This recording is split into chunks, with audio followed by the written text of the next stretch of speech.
All right. Good morning, everyone. Good morning, Black Women for Wellness family and friends. So we're here to give you a little bit of world African news. I'm gonna take us on a journey to about three places around the world, um, and just share with you what some of our women are doing around the world, specifically African women, women of African descent. Um, and so let's go first to Senegal. Let's see the name, and I'll add the links after my presentation of these different articles. Um, but Senegal and it's Goudi Awe, Senegal. So a woman named Salimata Diatta, she had to take over her family's livelihood because her husband left her. And so what she decided to do as a creative being was get up every day at 4 a.m. and cook and sell 12 kinds of food that she prepared on at the street corner near her home. Um, she did this to take care of her three children. She's 50 years old and she's been selling this food that she prepares in this neighborhood. They call it the Hamo Six neighborhood um, in in the city or in the town that she lives in. She's been doing this for 8 years, and she's done this to really not just take care of herself, but she's been able to do this and take care of not just herself, like I said, but the community, right? And so she talks about how people have become dependent on her food, and so on their way to work and school in the mornings, they stop by um, her counter to buy meals, and this has been a lot. This has allowed her to really sustain herself and her family.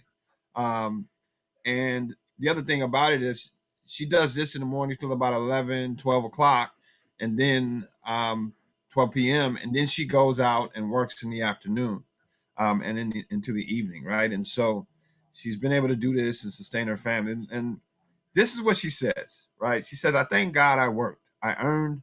I'm not afraid of anything anymore. There's no telling what my life or what life will bring me. You will have confidence in yourself. And how could I take care of my children if I didn't work? Therefore, I recommended all women to do it, whatever their means are, right? And so she's encouraging folks to get out and work, no matter where you are, in your life. Now, one of her clients says, um, our client's name is Abu Quixote. Um, she says she's really inspiring, a really inspiring woman. She talks about her being like her mother, her sisters. That's what she is to the community, and we're grateful for what she has done, and she fights for her family and helps anyone who needs anything. Also, the food is delicious, and she's grateful for her meals. And so that's the story of Diata Salimata in Senegal. And then we're going to go to kind of not Nigeria, but it's more of a global story about a Nigerian woman, um, Dr. Ngozi Okonjo Iweala, right? She's become the first woman and first African Director General of the World Trade Organization, and she's Nigerian born. Um, and so, like mentioned, she was born and raised in Nigeria, educated in the U.S., and takes the helm after the Biden administration endorsed her appointment last month. Okonjo Iweala's experience gives her strong credentials after studying economics at Harvard and MIT. She spent 25 years at the World Bank. Uh, she was educated as an economist, and she's worked on policy and programming reforms, and eventually became the managing director with the World Bank. She also serves as Nigeria's finance minister twice, from 2003 to 2006. In 2011 to 2015, she was the first woman to assume that role as a Nigeria's finance minister. She also holds many other leadership roles where she, from 2016 to 2020, she chaired the Gavi, the Vaccine Alliance, a public private global health partnership. that works to improve access to vaccines for children in poor communities. Along with the World Health Organization and the Coalition for Epidemic Preparedness Innovations, Gavi is currently co-leading the COVAX program, which aims to support the development of COVID-19 vaccines and ensure equal access. She says she hopes that her appointment will give encouragement to other women in their studies and careers. She says, I hope it's a sign, not to only women and girls in my country, but to women and girls worldwide, that the world is ready and women can do it. That's her, encouragement to women across the world as a result of her appointment. This is a big role for her, a big role for African women, a big role for women in the world. Um, and I'm interested to see how that develops. I know there's a lot of controversy with the WTO um, and around the world. So let's keep our ear to that story. Lastly, um, I'm gonna take you guys to Brazil, um, and this has always been an interest of mine, Carnival, right? And so last year we know pandemic hit globally. Do you think they did Carnival? Unfortunately, not. And so Carnival did not happen last year. And so let me tell you the story about um, this activist and intellectual Helena Theodoro. Um, as a 77-year-old woman of Afro Brazilian descent, um, she talks about how, well, in the story it says that Helena paraded in Rio de Janeiro's carnival momentarily, and when she does this, she momentarily forgets about the struggles of Black Brazilians.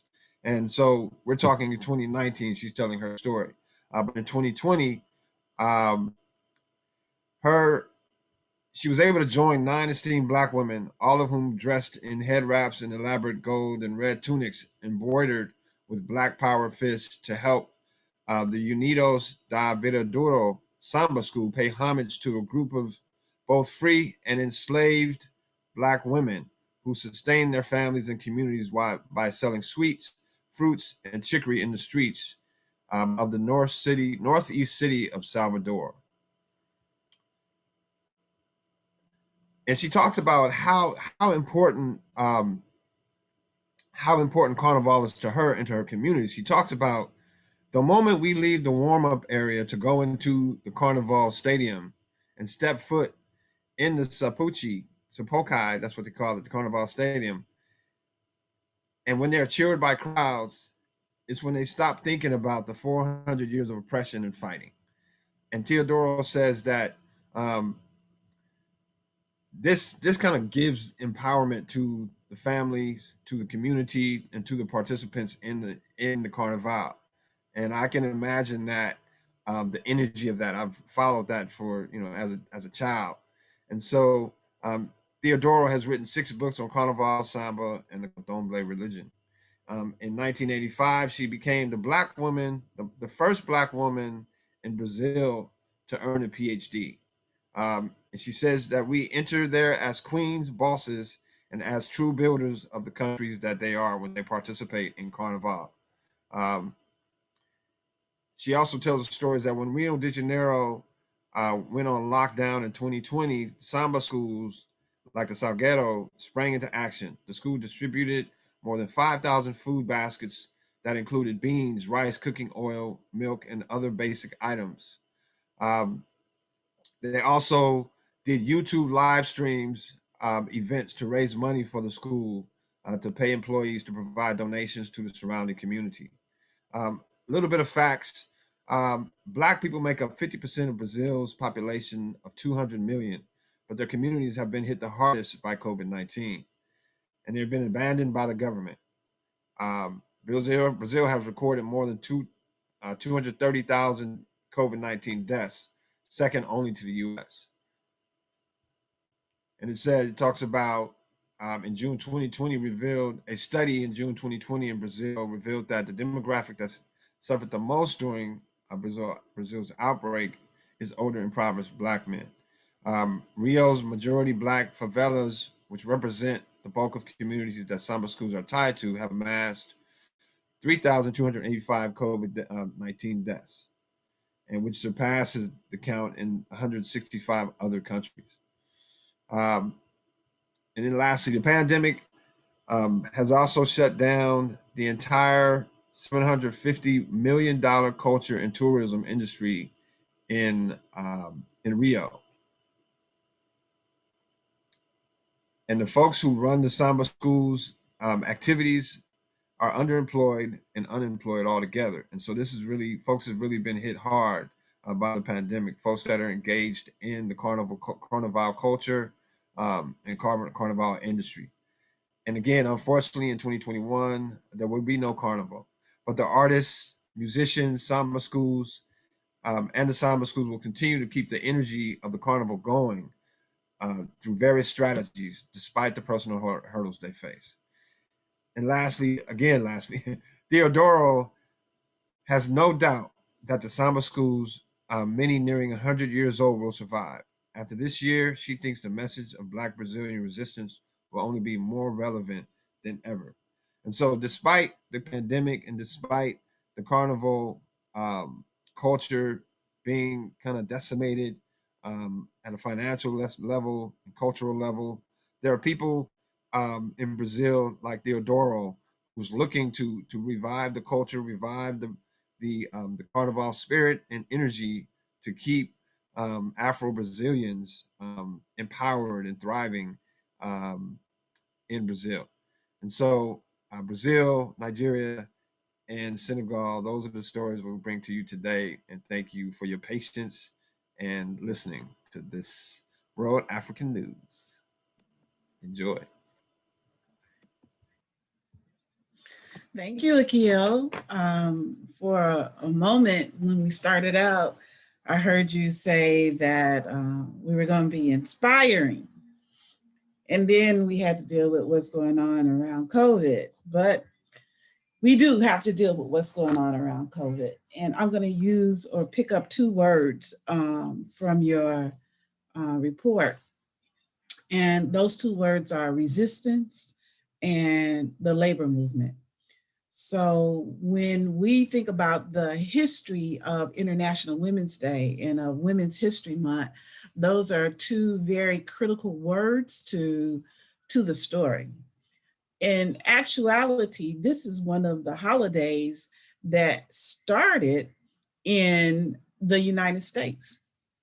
So it started in New York with garment workers, with women who were working in the garment field, had been locked in the factory and the factory caught fire. And so those women lost their lives and their families protested. And this was from the Socialist Party in the United States, which is one of the reasons why folks don't want to really talk about how this International Women's Day got its start. So that was back in 1909 or 1907. And from that Socialist Party, it took off and went to Germany and to, International Conference of Women Workers. So, and this is one of the posters that they had at the Women's Workers Conference in Germany in 1914. So we've been celebrating International Women's Day and celebrating or bringing attention to the plight of women workers for more than 100 years. These are some of the pictures that came out of some of the movements around women's work, around women's health. This was like free 24-hour childcare. I think we're still dealing with that issue. Equal pay now. Black women don't catch up with white men until August in terms of the pay. We make about 67 cents on the dollar. We still are talking about abortion and the access to abortion. So equal education, jobs, and opportunity, all of those things that they were bringing to the attention in Britain are still stuff that we're bringing to attention now. So these are just some of the flyers from some of the past Women's Day celebrations and marches around the world. And I really like or appreciate the fact that it went around the world before it came back here. So women picked it up in Europe, they picked it up in Africa, they picked it up in the Caribbean, they picked it up in South America and in Asian countries, and then it came back to the United States. This is a picture of women on the street and in the Cameroons. So in Pamplona, in Spain. So women have been celebrating around the world International Women's Day. But, one of the things that also happens when you celebrate Women's Day and when there are two organizing factors in terms of you have the resistance and the revolutionary factors.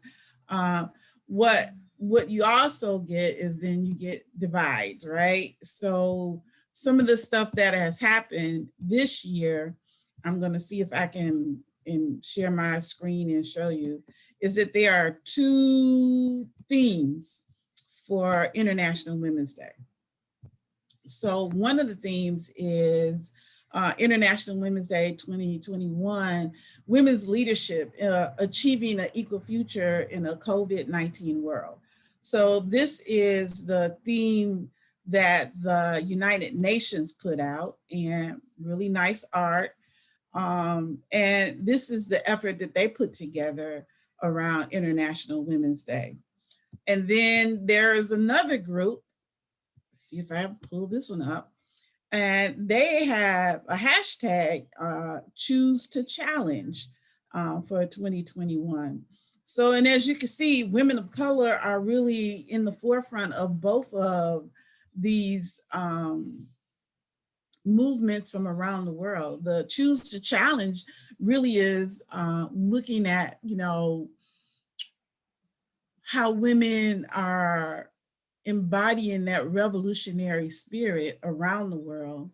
But the UN is a governmental organization, even though they have a non-governmental part of it, but the governmental organization is not choosing to challenge. So, and we understand that there are always politics, right? But we also understand that women can be very revolutionary as well as very political.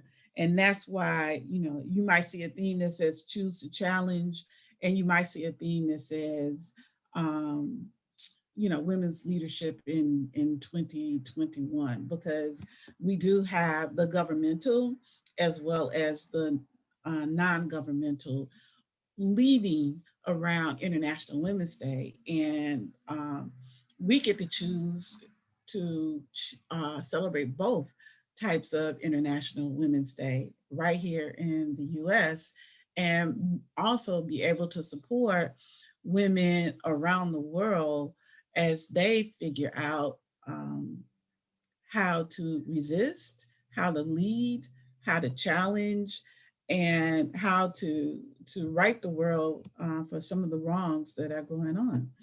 So that is my thoughts around International Women's Day.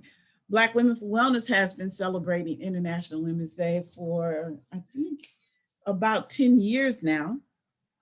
And each year we've done something a little different. And each year it's always been a celebration.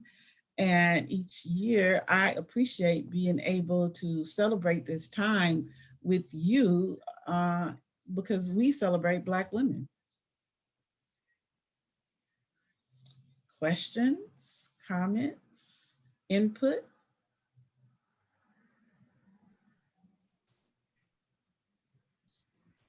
There are no questions.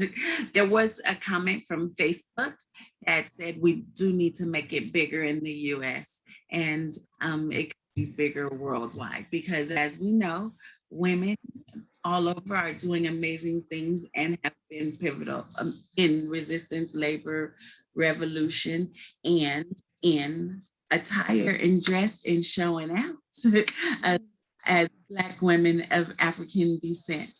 So shall we go into our version of a fashion show by showing off here who we have here? If anyone wants to highlight what they're wearing and tell us about maybe where it's from or where you got it and why we all look so good this morning. So early in the morning. So early in the morning. You can feel free to put the raise hand. I can start. I have on an outfit from here to here. It's a dress and it has pockets.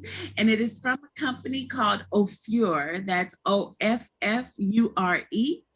And I love it because they have all sizes. So from petite, small, small, extra small to 5X. And they're reasonably priced. They come out well. So that's what I have on today. Anyone else want to share?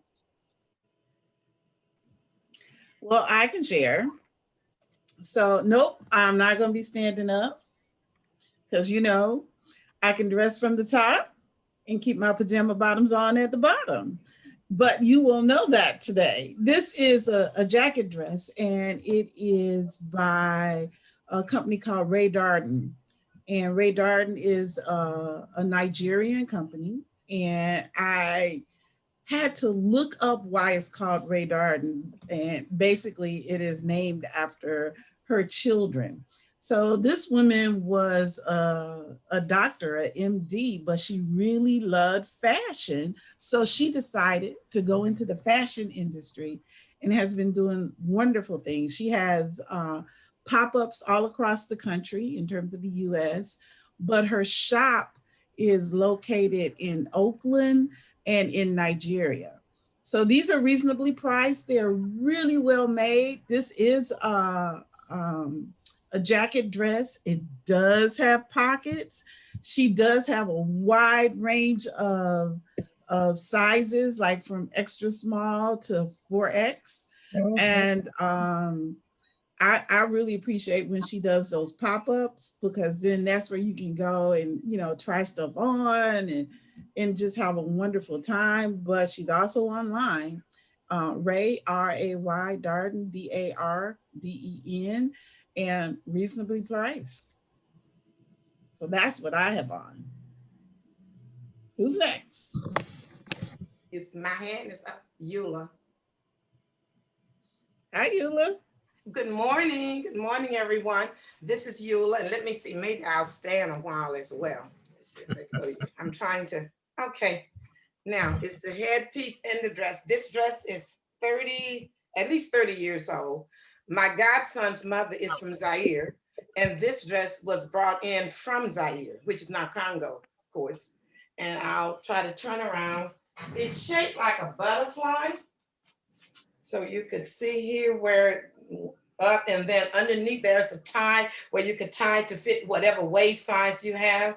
So it's a one size really fits all. And the headpiece, I'm still working with how to tie it. My sister Margaret knows how to tie really well, but I didn't get a chance to ask her to tie it this morning. And the color is purple with white, and it's over 30 years old. And I wear it almost every year. Yeah. That's the end of my story. Excellent. Thank you. You're welcome. Next. Oh, it's Solan. Has a raised hand. So I will go next. Greetings, this is Antoinette. So my purchase is from a beautiful little shop. It's a shop that's been in business about a year just before the pandemic hit. It's a Black-owned female shop. It's 164th Street and Normandy in the city of Gardena. This pattern is from the northwestern region of Africa. It's called the Kalib, and it's just beautiful. It's just with gold trimming. Black is beige. It's multiple patterns, African patterns in this. Thank you. And if you switch to the speaker view, you'll be able to see the person who's speaking bigger, so you can get all the outfit. Anyone want to go next? I'll go. Good morning. My name is Carmen Taylor Jones, and I only actually have a head wrap. I have been practicing doing head wraps for the last couple of years. And actually, these two head wraps I inherited when I moved into my home that I've been in for 7 years. They were actually tucked away in a drawer here. And I know that the lady that used to live here, she was I think she was a Mason, but I was like, I got to keep this. So I've been practicing with them over the year. And I believe I have a mixture of kente and also chinege. So, I kind of just play around with it, but this is what I come up with. It's Thank You're beautiful. looking Carmen. good, Carmen. I love that. The elaborate tie there. We're gonna have to get you to do a couple of ties up in the office one time. Absolutely. It's fun actually to create too. And I'm getting better. I can actually do it pretty quick now. Thank you. I can go next, if that's helpful. So you can't really see. I'll just do this. This is the top part of my dress. It's one sleeve, but also it's really cute, and I really like it. And I don't know exactly where it's from. I got it from a UK company that does African clothes for the low if you catch them on sale. And that's what happened. I don't know where to look up from it. It's really American. I'm sorry, y'all. But I'm trying to be here with the people. Thank you. If we don't have anyone else, we definitely have some excellent spoken word next for you. I was gonna say, Akil didn't step up. I know he wore his No. African shirt. Yeah, so I'm here with my my regalia.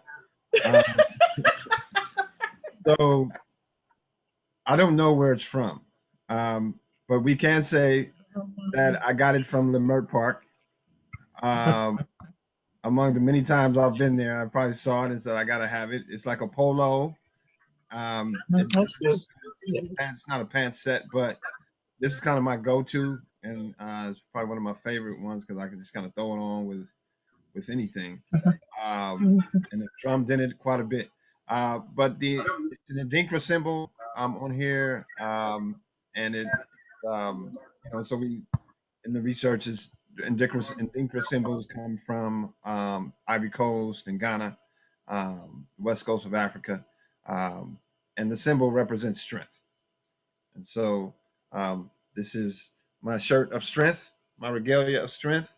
Thank you very much.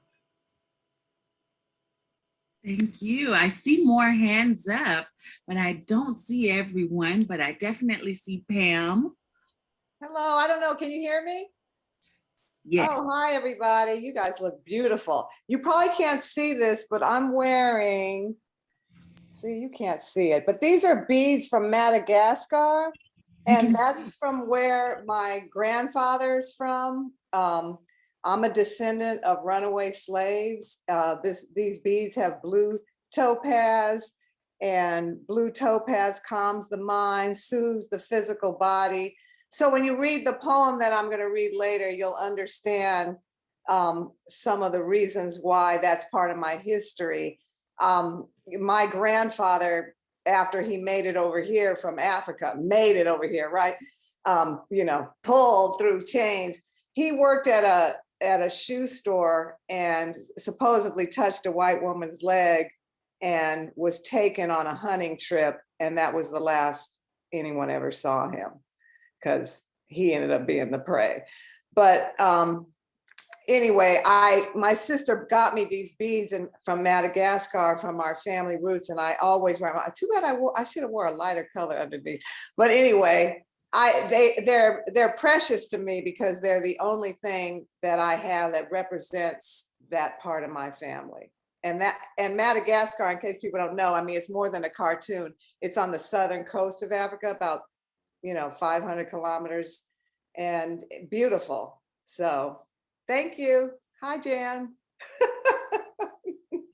Thank you.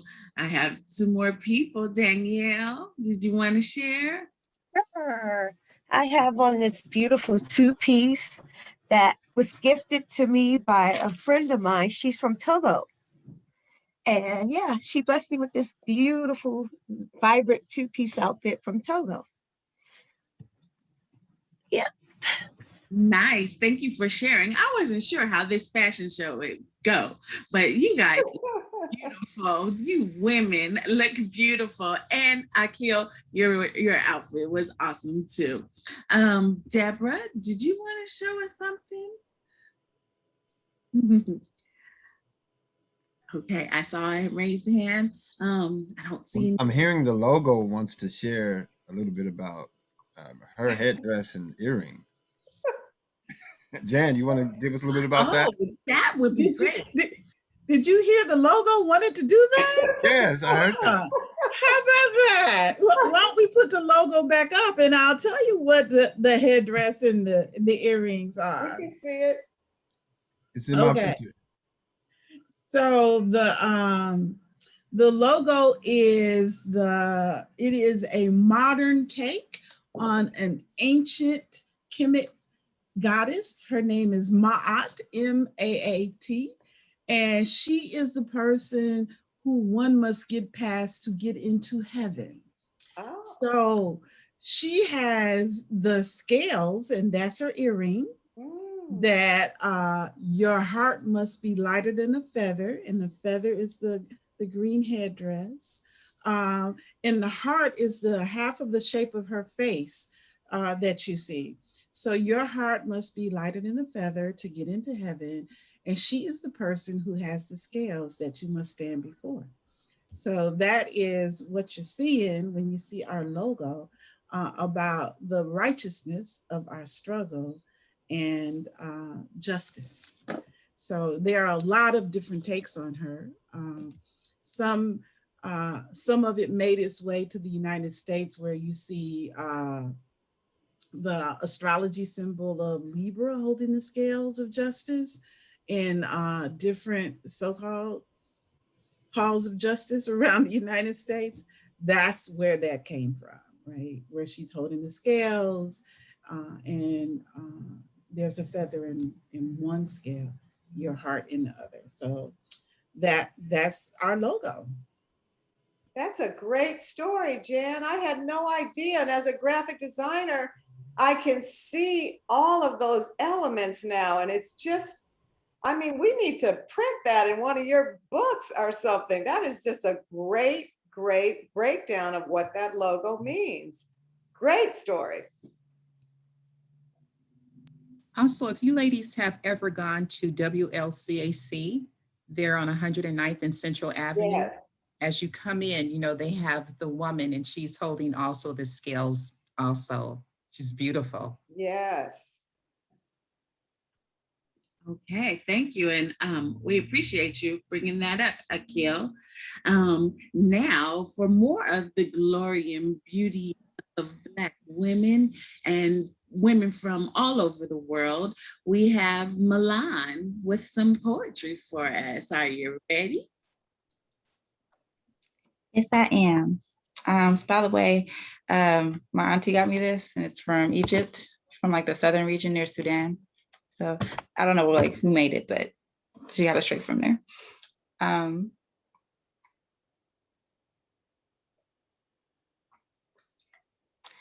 So for the first time, the world must be still and feel the remnants of the postpartum period mothers have always had to feel.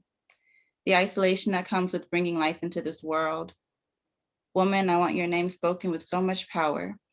Wake up in the morning knowing that I am proud to be part of you. I hope I can grow my own roots strong enough that the seeds that fall from me will want to be like me because I succeeded at being like you. Just as man knows that he cannot sustain life without trees, yet continuously cuts them down, he does the same to women, knowing you gave him every breath in his body. Your branches stretch out to us for much needed shade and to take cover when we get some inevitable rain. I know we take the trees with more rings for granted by saying we'll plant some new saplings. The bigger trees absorb more toxins and hold the soil together, just like grandma clutches the family closer. Don't you know that you can't establish anything without a foundation? Remember where you came from. Travel through time with your elders and listen to their stories. Write them letters letting them know that you remember their impact. Remember the songs you were sung. This was ours. Good morning, Mrs. Bluebird. I've come to borrow your wings, to fly across the ocean, to hear Miss Lucy sing. Miss Lucy had a baby, and every time it cried, she put it in the cradle and fed it chicken pie. Many don't ever know what any of that means, but we do know how it makes us feel.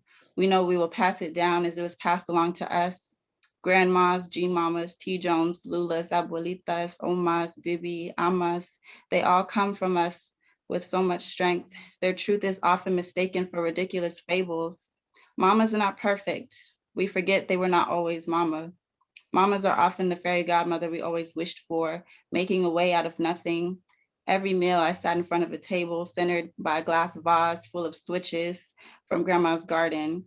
Whether you honor the Black Madonna or Our Lady of Guadalupe, we awe and wonder at how mamas always managed to make something terrifying into something beautiful. Thank you. Thank you.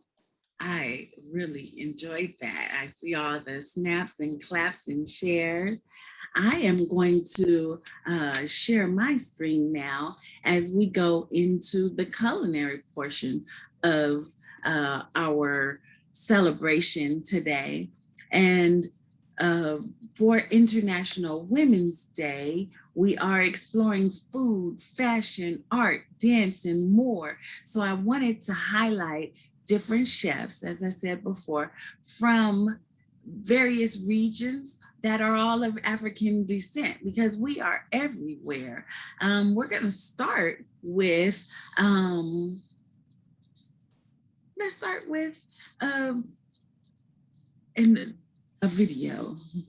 We had our spoken word from Milan.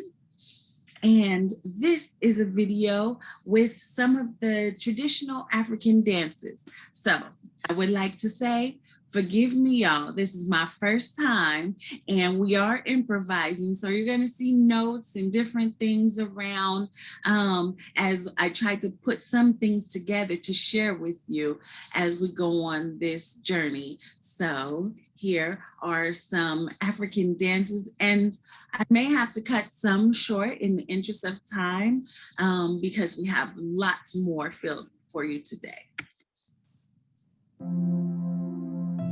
Welcome to Tunacheki and thank you for watching. If you want us to cover any of your topics, leave your suggestions in the comments below and make sure to subscribe and hit the bell icon so that you don't miss any of our videos. African traditional dances refer mainly to the dances performed by the cultural communities found in the continent.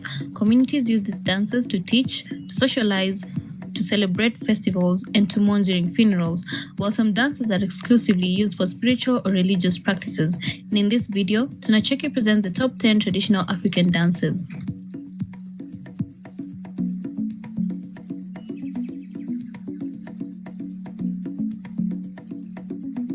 At number 10, we have the Agbadza dance. Agbadza is among the oldest musical types performed by the southern area of Ghana, Togo, Benin, and parts of southwestern Nigeria. Agbadza is derived from an older war dance known as Atrikpui.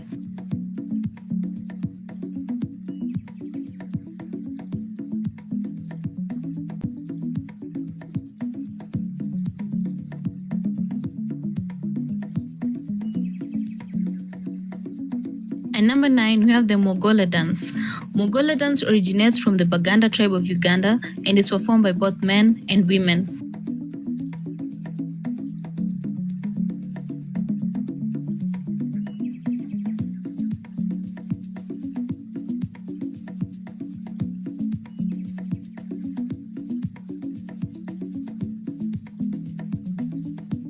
And at number 8, we have the Chakacha dance. Chakacha is a traditional music and dance style of the Swahili people of coastal Kenya and Tanzania. It is originally associated with weddings, and it's usually performed and watched by women.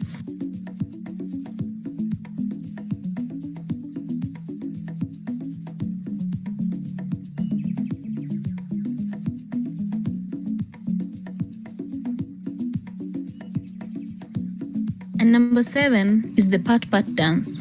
The Pat Pat dance is the traditional dance of the Jola people of Senegal. It involves rhythmically patting the body and fast leg movements.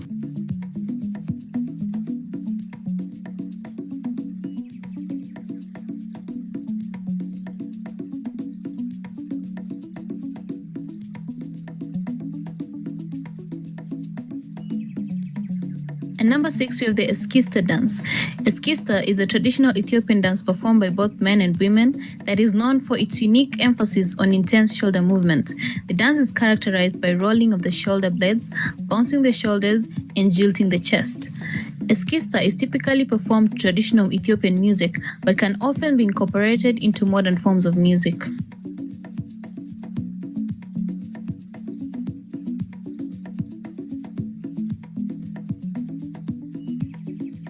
And number 5, Aduma dance. This Maasai dance is performed by the men who leap into the air to show their strength and stamina as tribal warriors.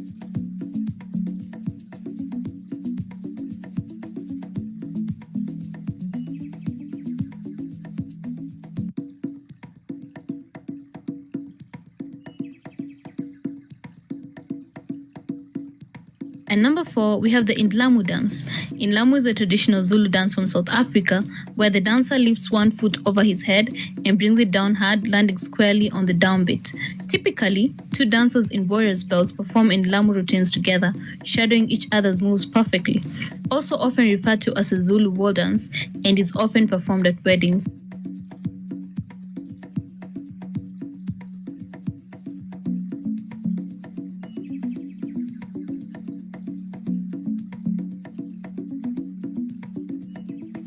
And number 3, we have. Well, we are brought to our Ghana portion where we had our executive director, Jan, participate in going to Ghana and experiencing some of the food there and the people and the culture. So we see we have a lot that comes to the table when you think about International Women's Day, from food to dance to music to fashion. So I have this slideshow of some photos. Isha, what happened to 2 in 1? You want to see 2 in 1? Yeah. Show it. My finger touched the button. I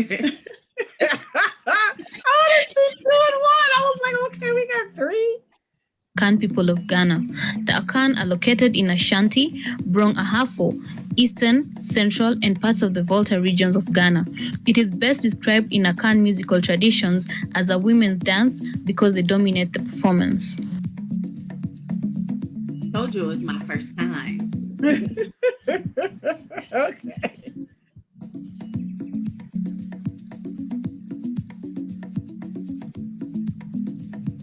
And number 1, we have the Zauli dance.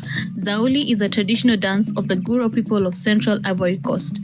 The Zauli mask used in the dance was created in the 1950s, reportedly inspired by a girl named Jela Lu Zauli, meaning Zauli, daughter of Jela. However, stories on the origins of the mask are varied, and each mask has its own symbolic history.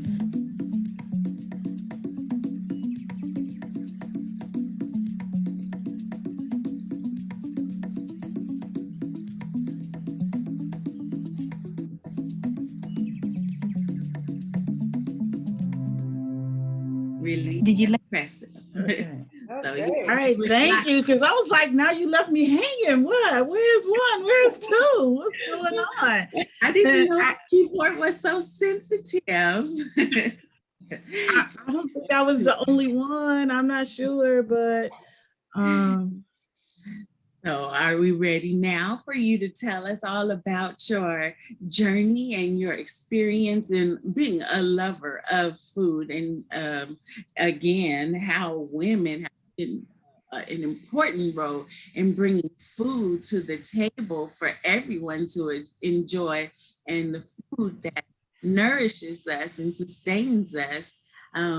Here is some of the photos from your trip, and I believe you can start talking over it, and then we'll switch over to some video from you. Okay. So,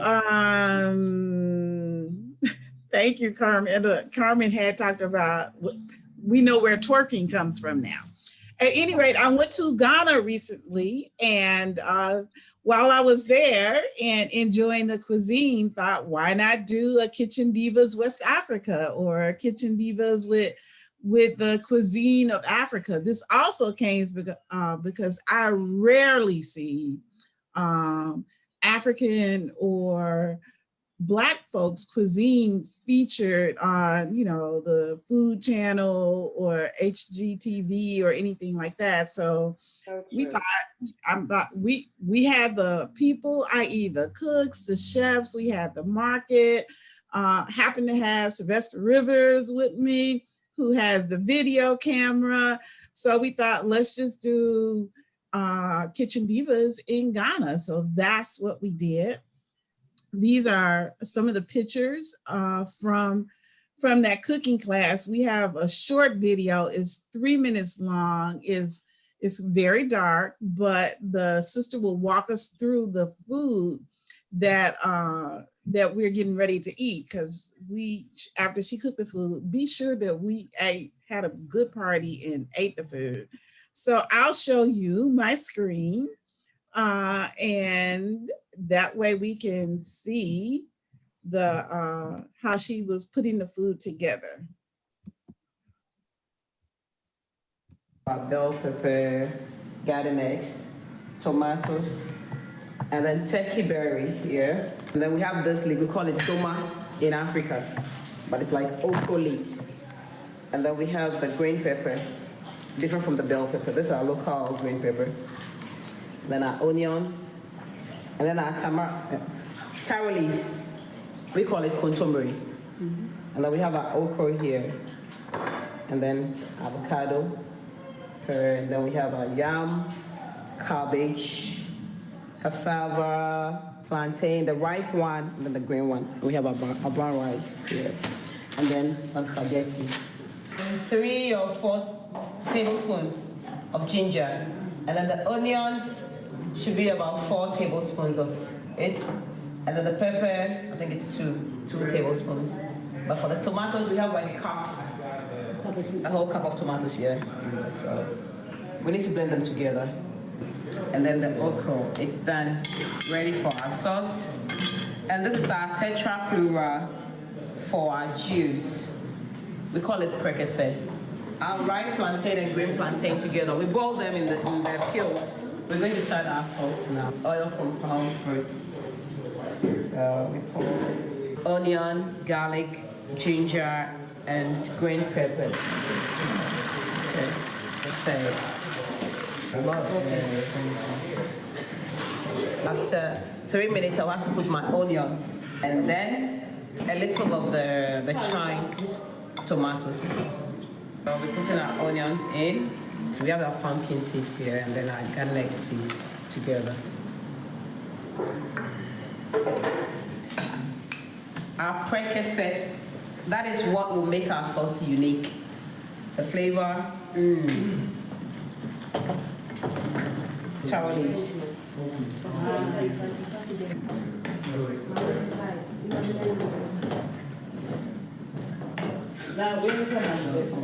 Our salt tastes. When you put a tetra plura in it, it's enough. That's the best. And that will help control your high blood pressure. So, and this is just to add flavor to it. The okra leaves, we call it goma. So here we go. Boiled turkey berries, carrots in here. So we have our cabbage in there. I'll take a handful of the cabbage.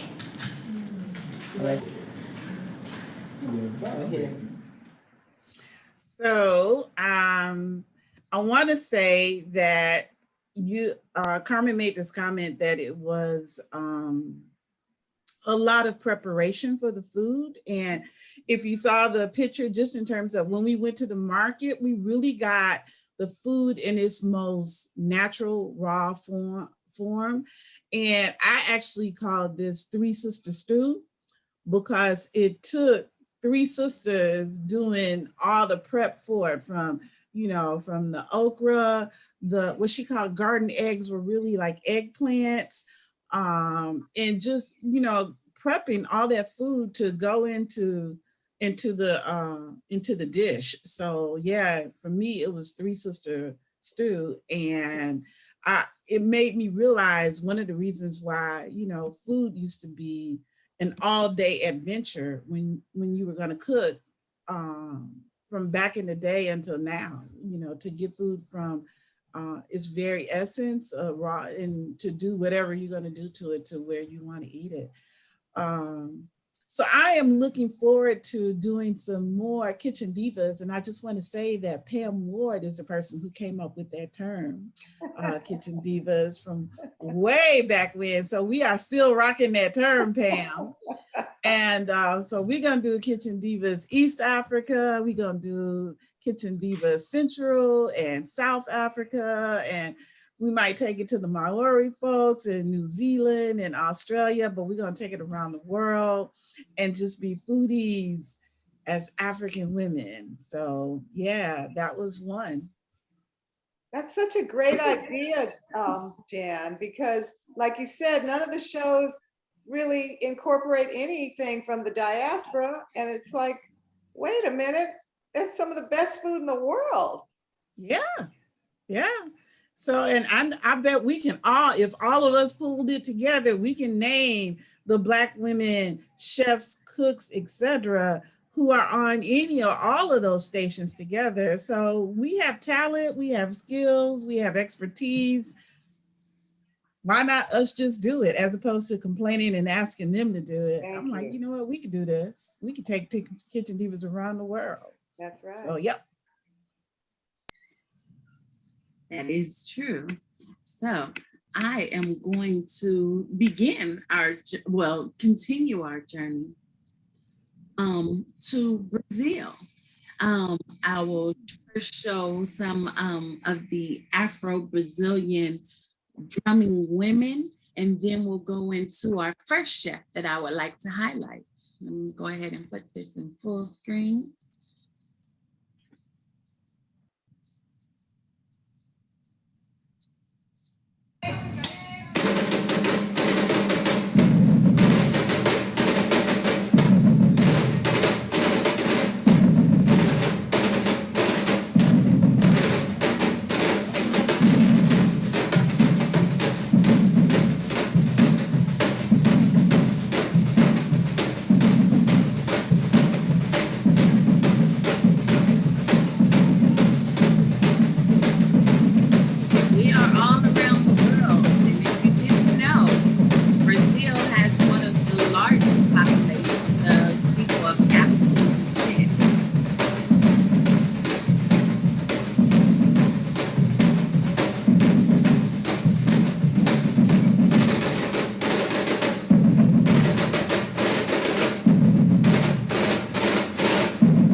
Pause it right there so we can move forward, and you can feel free to check out some of these videos online. This is our first chef, Chef Natalia Pereira from Brazil.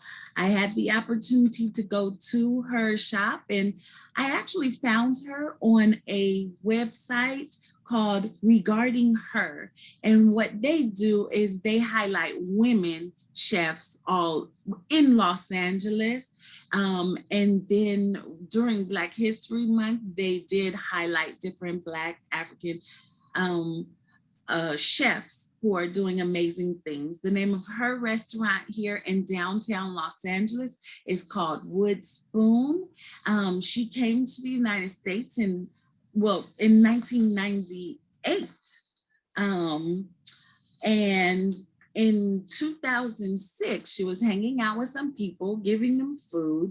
And they said, what did you want to do with your life? And she said, growing up, she didn't feel like she had a choice of what she wanted to do with her life. All she knew was that she loved cooking and it had always been a part of her. So that person contributed, and now she has a restaurant downtown that has had its fair share of challenges during coronavirus and the pandemic, but food is available there to take out. It is a small and quaint, and it has a lot of the home style. I had the opportunity to speak to her friend and assistant manager because she was out of town.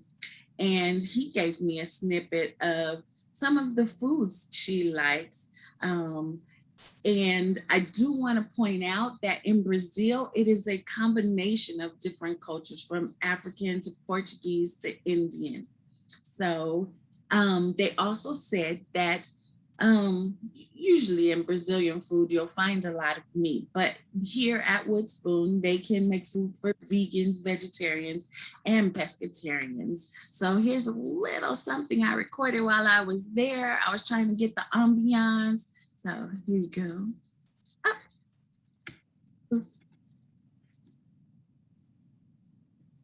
Sorry.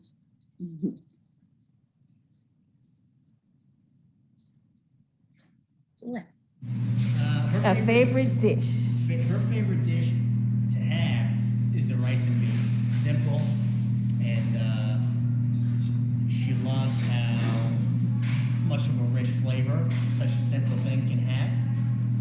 Definitely the most popular thing here is the pot pie, and I'd say her favorite to make for customers would be the frango con quiabo, which is chicken with okra, done specially in a secret way from her area in Brazil called Minas. Nice. Thank you so much. I appreciate you talking to me. So it is a small restaurant, and you can order and then pick up the food at the location. There are tables in there, but they aren't taking people right now. So moving on to one of my favorite places, but I am biased, Haiti. While I tell you about Haiti, I'll play some of the music.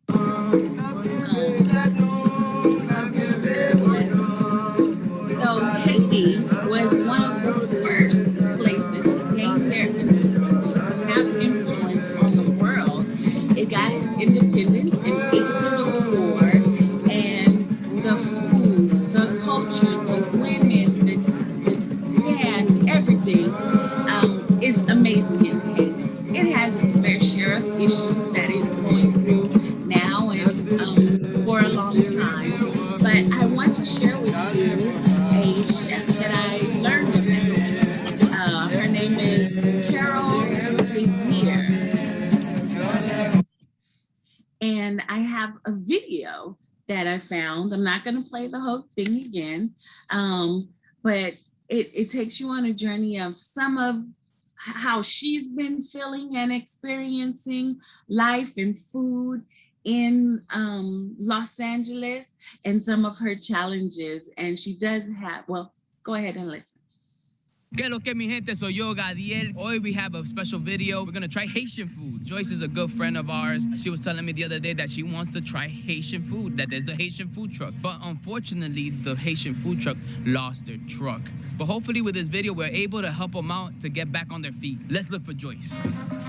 Hey, Joyce. I got a surprise for you. Why? Why are you talking like that? Oh, you wanna try some Haitian food? In LA? In LA. Okay. Pick me up.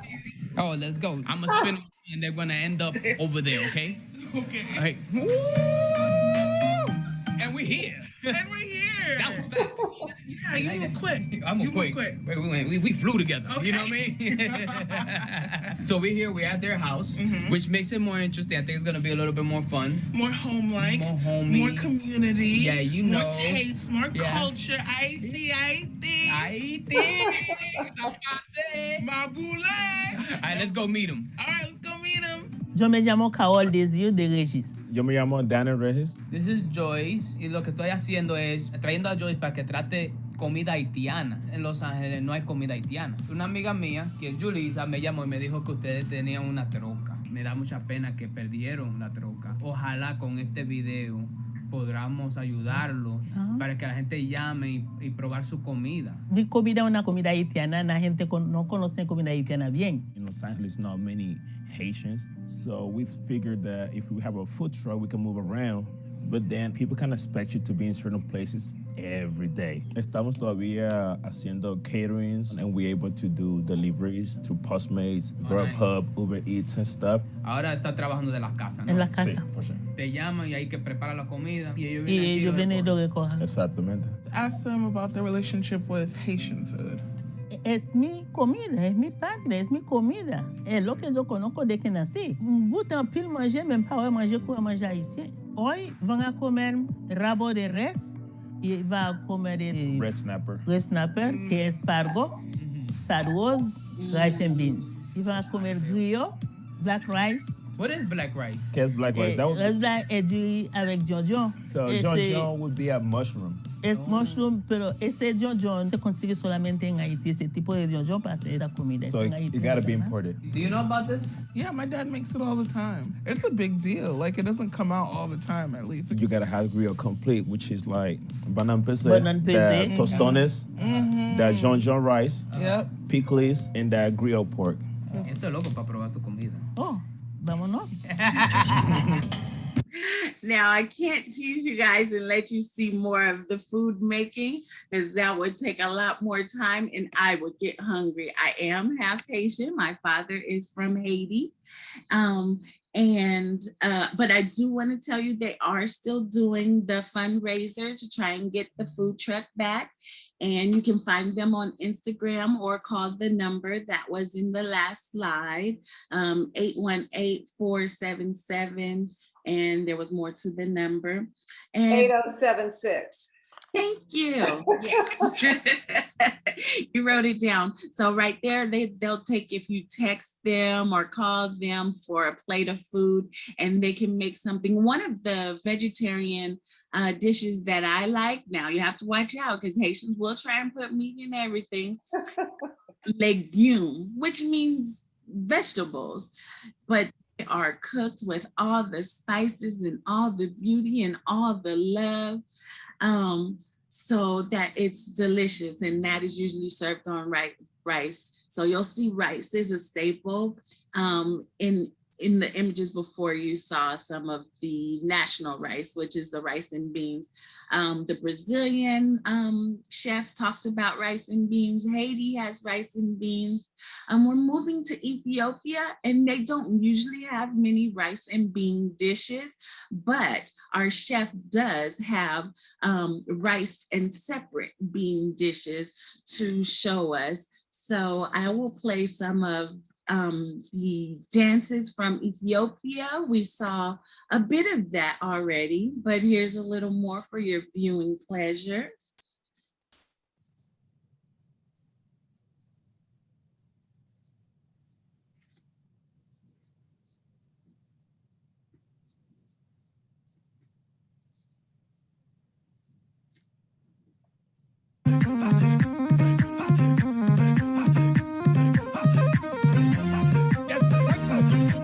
Ethiopia is the origin of the dance challenge that went viral on TikTok called Eskasta.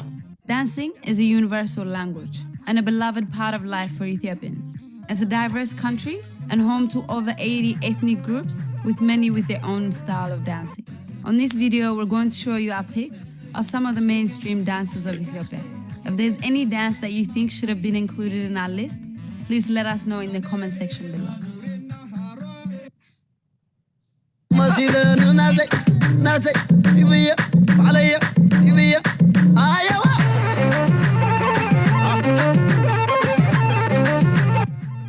Tigrinya dance, and the dance movement involves hands, feet, neck, and shoulders, done in a circle, slowly moving around to the rhythm of the music, so it needs a lot of space. It also has a different variety of steps, such as delicate neck motion, shoulder movements, and jumping steps.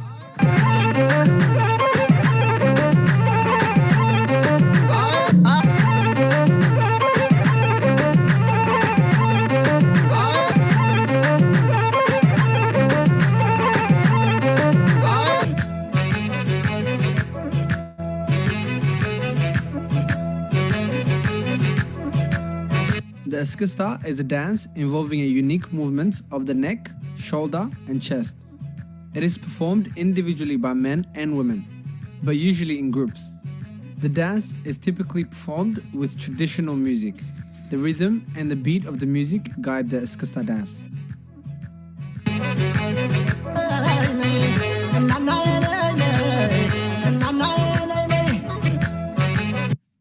So beautiful and amazing. There are some hair dances where they can flip their hair around really fast, but I did want to go on because our time is getting close to the end and I have 2 more chefs to share. So this is Chef Asla, and she has Asla Vegan Cuisine right down the street from our office, where she was moving to a vegan lifestyle, preparing food for her family. And then she was able to share that with all of us. So she has her place that is currently open that you can go to at aslavegan.com to order online, or you can walk up and order. Again, it's not inside seating, but you can enjoy lots of wonderful foods with rich flavors using their injera bread. The injera is the rolled dough that you see right here. And I tell you, it's just delicious. So she is there doing amazing things. So now we move on to Nigeria. We did such right a before you move on, could you drop Chef Desiree's last name and website in the chat, and then Chef Asla's the website, and so they can get that in the chat, because I see that coming up quite a bit. And then you can go ahead and put on your video. Sure, I will put those in when we while we do the art and more spoken word. We did a great job at the fashion show, so if you guys want to pull this fashion show up separately, you can. But these are hot styles from Nigeria. But this is all of them. Now look at that.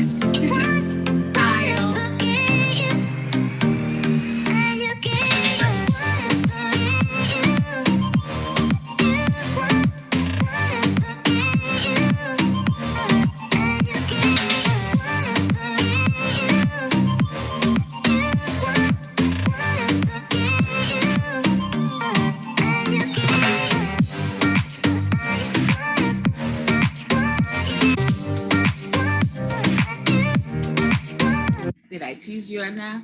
Nigeria has plenty of fashion and food. And when I went to Chef in Chinere,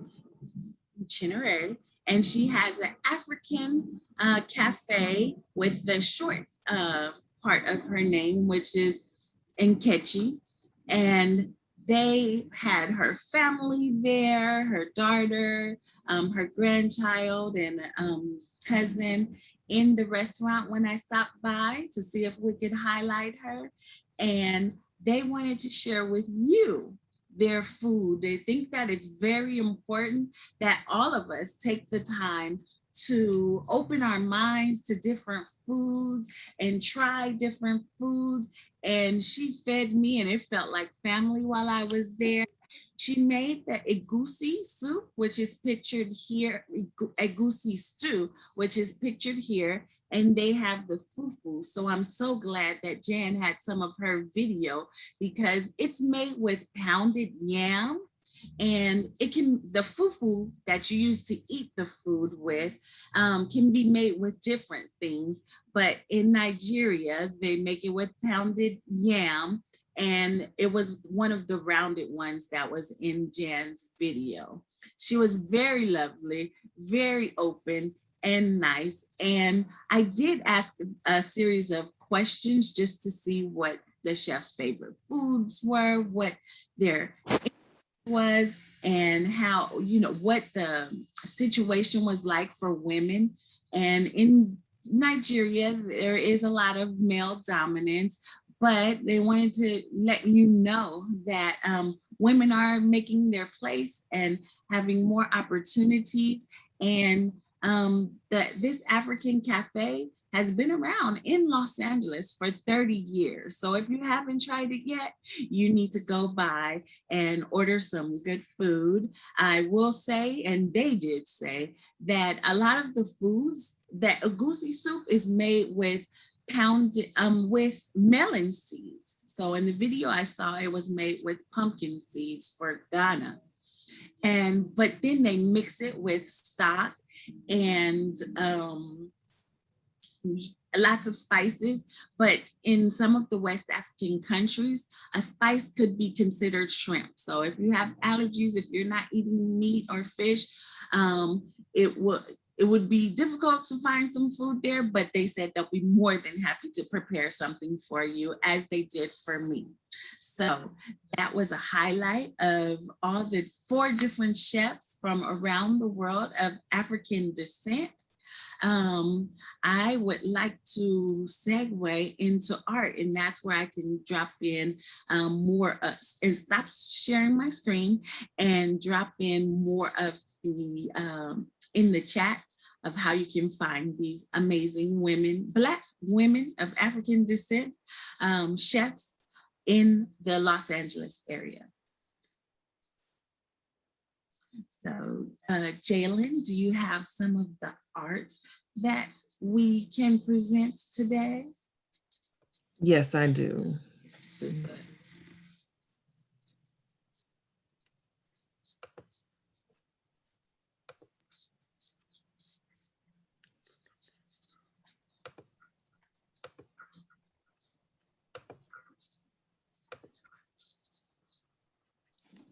Give me a moment. You know what? We can go to Pam. It was supposed to be Pam next. You can give us some spoken word. Hello, ladies. Thank you so much, Jan, for having me. This is such a great presentation, so inspiring. So I'm going to read a poem about the coming from Africa and getting to America. This is called Passover Blues. I don't know about you, but I have runaway slave roots. Roof jumping fools who'd rather rot than be tied, who'd rather leap than be horsewhipped or forced to work free, who ran off escaping the torture and rape are being strung like some clothes on a line. I don't know about y'all, but my grandma was slick. The original midnight creep, she tipped off one moon, jumping 2 stories. All she took from slavery's jaw was a fat busted lip and the almighty gall. Ducking through fields, hiking in heels, living on snake juice and grime, and damn it, bitch, why won't you die? Wandering alone, just like Moses for 40 long nights, till she hit California's bent spine.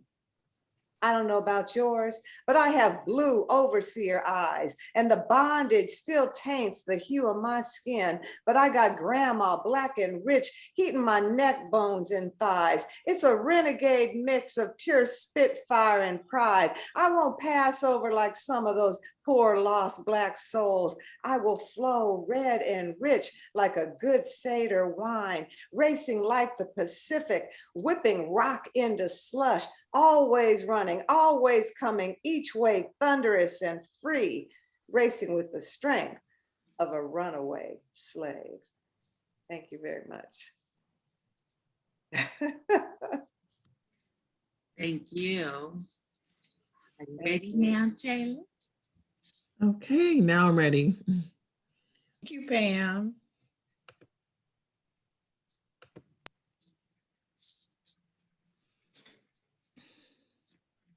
Okay, so we are celebrating Black artists. Born in 1962, Boyce is a British Afro-Caribbean artist living and working in London. She is also a professor of Black art and design at the University of Arts in London. Boyce works with a range of media, including photography, installation, and text. Since the 1980s and the 1990s, she's gained prominence as part of the Black British cultural renaissance. In her later works, Boyce used diverse media, including digital photography, to produce and composite images depicting contemporary Black life. At the New Year's Honors for Arts in 2019, she was appointed an Officer of the Order of British Empire Medal. Okay, so here's some of her work. Wow. Yes. Good.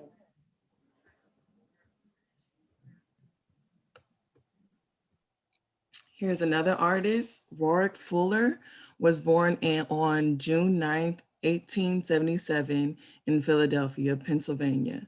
Loved art since childhood, Warwick Fuller began as an artist when one of her high school projects exhibited at the 1893 World's Columbian Exposition in Chicago awarded her a scholarship to Pennsylvania Museum and School Industrial Art in 1894, where her gift for sculpture emerged. In 1902, the French press named her the delicate sculptor of horrors because of her ability to depict human sufferings. She studied and became the protege of Auguste Rodin, an acclaimed sculptor in France. Okay, so here is some of her work. It's a sculpture.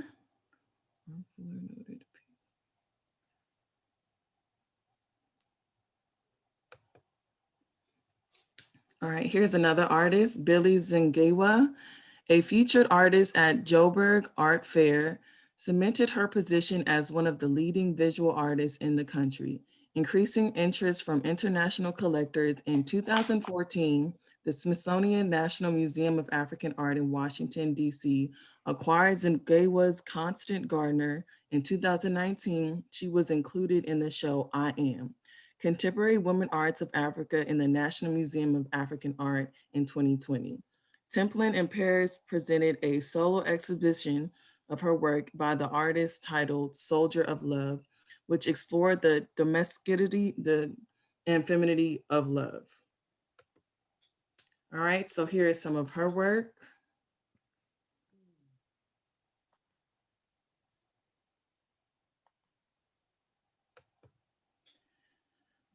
Here's another artist. This is from South Africa. Mary Sambande credits Sophia, her alter ego, for being the mastermind behind her work. The artist states Sophia created in her image exploration of the self and broader representation of many. Initially studying and seeking a career as a fashion designer, she obtained her diploma in fine arts at the Waterstand Technin in 2004, and an honors degree from the University of Johannesburg in 2007. In 2010, Morals of Simbande's project, Long Live the Dead Queen, was found all over Johannesburg. Okay, so here is some of her work.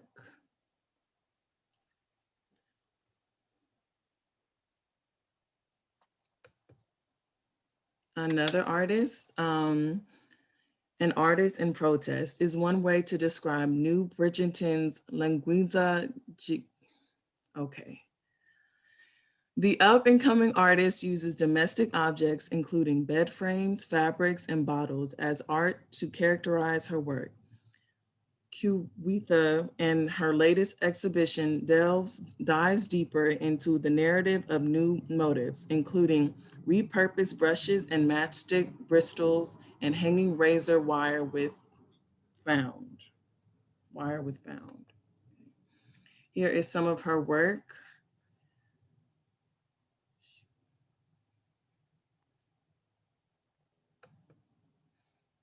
Here is another artist, a photographer, printer, media artist, and researcher, Ingrid Pollard, immigrated to London where she currently resides. By the way of Ghana since age 4, graduated from the School of London College of Printing and Derby University. Pollard played a pivotal part in collaborating ventures between Black and British photographers, including Polar Eyes, D-Max, and the Association of Black Photographers, now Autograph ABP, in which she is a founding member. In 2016, she earned her doctorate by publication from the University of Westminster, and she is an honorary fellow of the Royal Photography Society. Okay, so here is some of Pollard's work.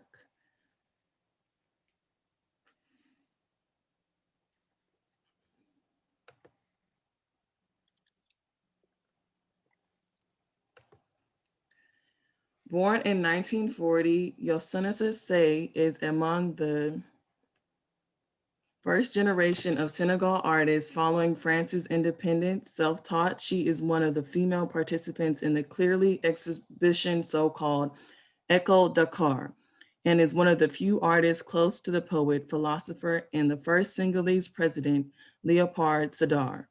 Since the late 1960s, she's used media to take a stance on art and society issues. Here is some of her work.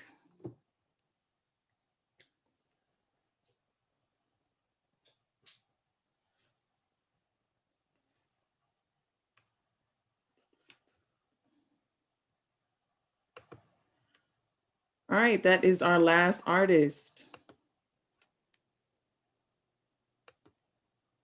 Thank you, Jayla. We have so much to offer, don't we? International Women's Day, one month. We offer art, food, dance, everything.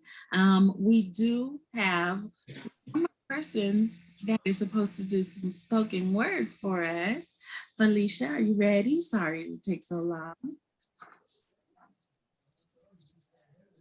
Problem, I am ready.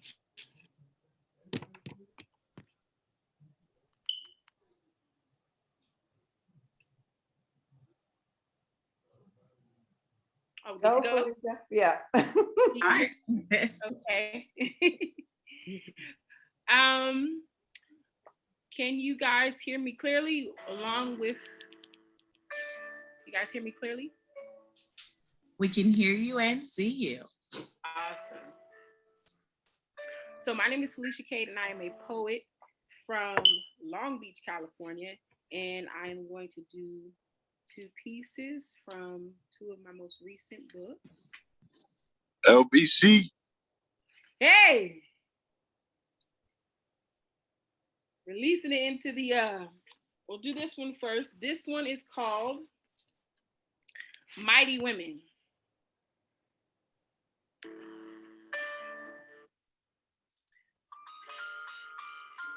Mighty winds attempted to move her out of position. And I stood there, watched her body sway to its rhythm. Her feet stayed firmly in position. Waves came but never overtook her. Fire hot enough to melt gold seemed to only make her glow. Massive earthquakes destroyed everything around her but left her land untouched. It appeared to be an anchor in her soul. Anchored far below where man had traveled, she defied the laws of gravity and the pressures of poverty.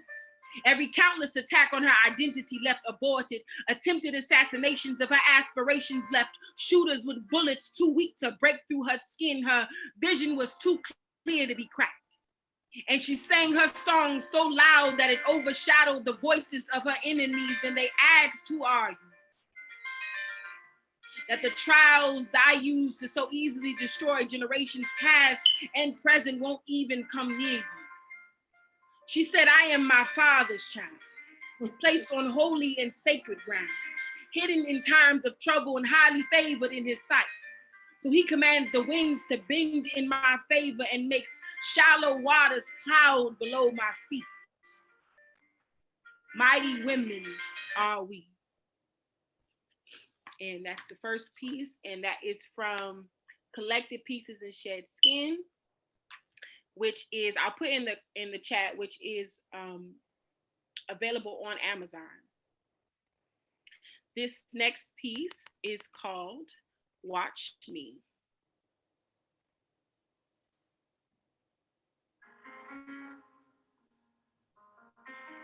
Watch me run, like the race is already mine. Watch me fly, like the wind is following my lead. Watch me be black, dark like the sun was made for me. Watch me dangle my feet in the promised land, and watch God do what he said.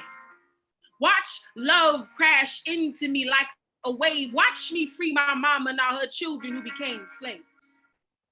Watch me smile, like the edges of my mouth got something to tell my ears. Watch me cry like it's my strength.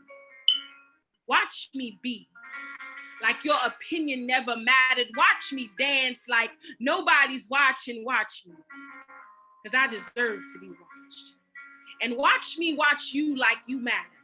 Like I see greatness leaking out your future.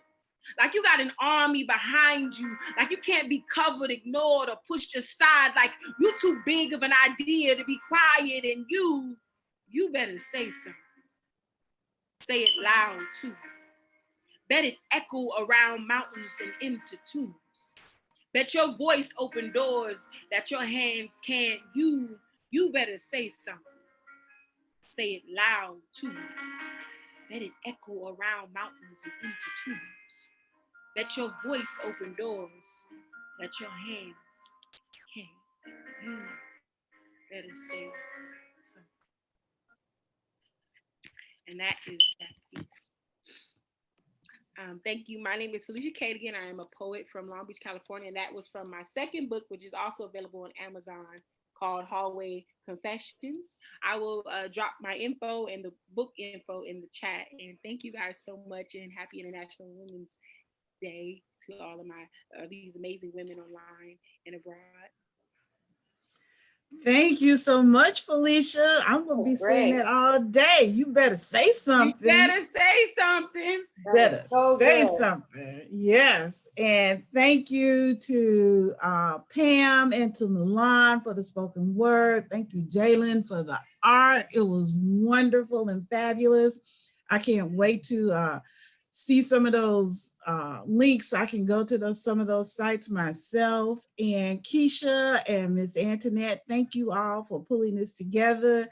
Deborah Cooper had sent me a little note that she had her dress on ready to go. So thank you all for coming dressed this morning, because I know it's early, and putting on your at least your tops. With me, at least my tops, so we all look cute. Oh, and Pam, yes, I did notice the wardrobe change.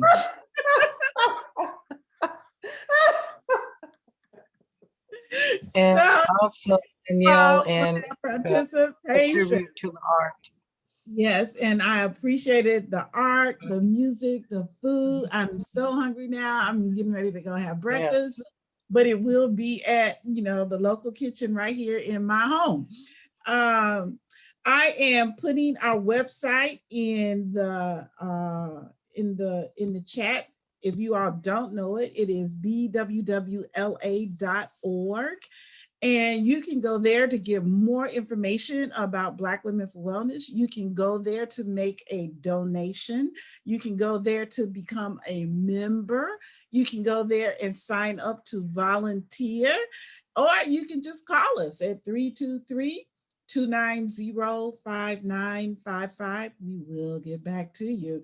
Thank you all for participating in our celebration of Women's History Month, International Women's Day, of Black women around the world doing big things in art, in music, in dance, in food, and just being Black.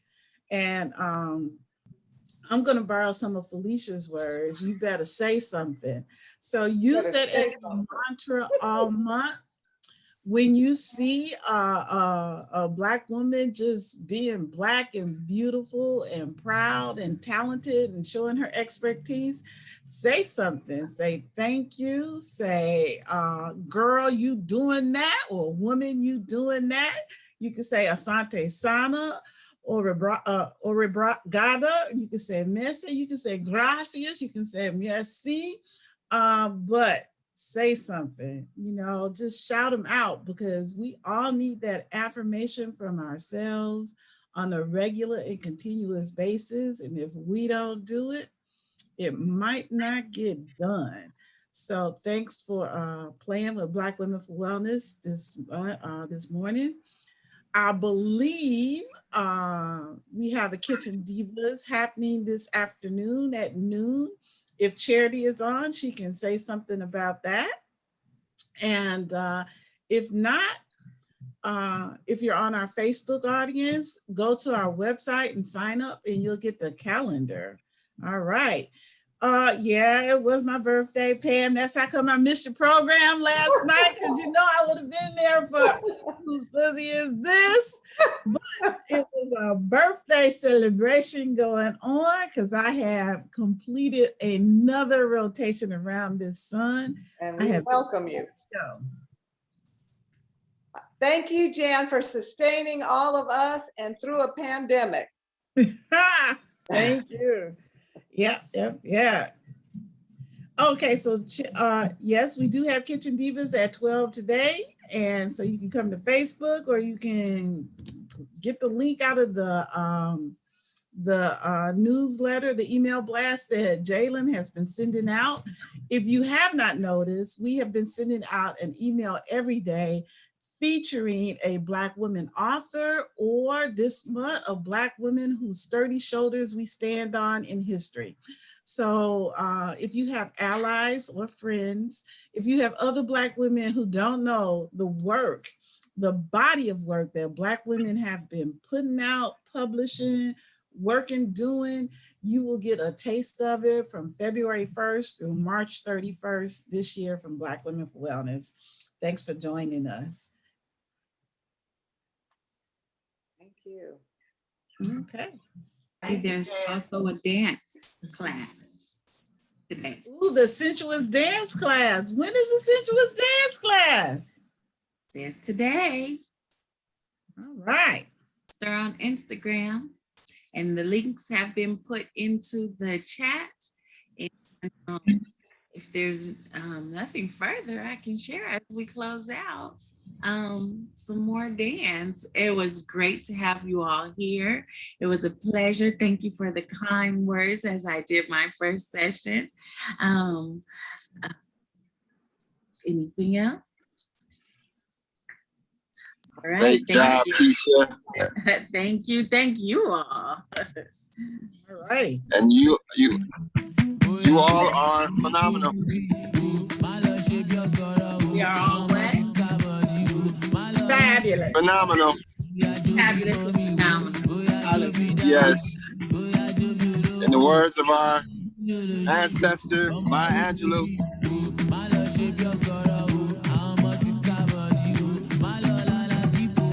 Great day.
jẹ́ ká jìgà. Ọmọ ẹ̀rí níbí, má lọ ṣe bí ọ̀gọ̀rọ̀ o. Àwọn ọmọ ti ká bọ̀dí o. Má lọ lálá kíkó o. Bóyá jó bí mọ́mí o. Bóyá jó bí dádì o. Bóyá jó bí olówó o. Má lọ jó bí olóṣù o. Ọmọ ẹ̀rí níbí, má lọ ṣe bí ọ̀gọ̀rọ̀ o. Àwọn ọmọ ti ká bọ̀dí o. Má lọ lálá kíkó o. Bóyá jó bí mọ́mí o. Bóyá jó bí dádì o. Bóyá jó bí olówó o. Má lọ jó bí olóṣù.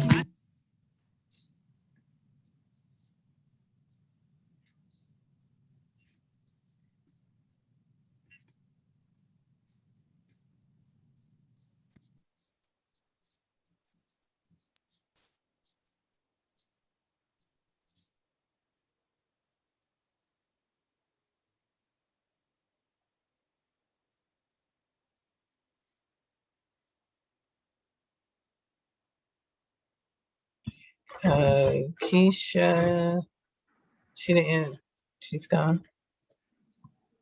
Jalen, are you still with me? Jalen? Oh, that's Jan. Yes, I am. Okay. So, Jan, are we doing a debrief? I think Keisha dropped off. Keisha? We can do a quick debrief, Okay. but I have to drop off in like 6 minutes because I have another call, unfortunately. But that was a great program. Deborah, I still can't see you. Thank you. Thank you. We pulled together. We went to the 11th hour. I am going to be using that. You better say something. I know. That's really good. Yeah.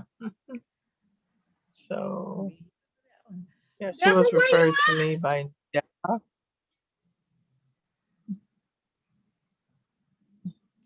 Great artist, Jalen. Oh, that was Eric. I just had to read them off. But those names were hard, them African names. Yeah, they were. Once you start practicing, they'll come. Yeah. Uh-huh. And sometimes, well, I should have done it. Go online and find the right pronunciation of those names. There's a app you can like type in the name and they'll give you the pronunciation of that country. I like that T-shirt, Dan.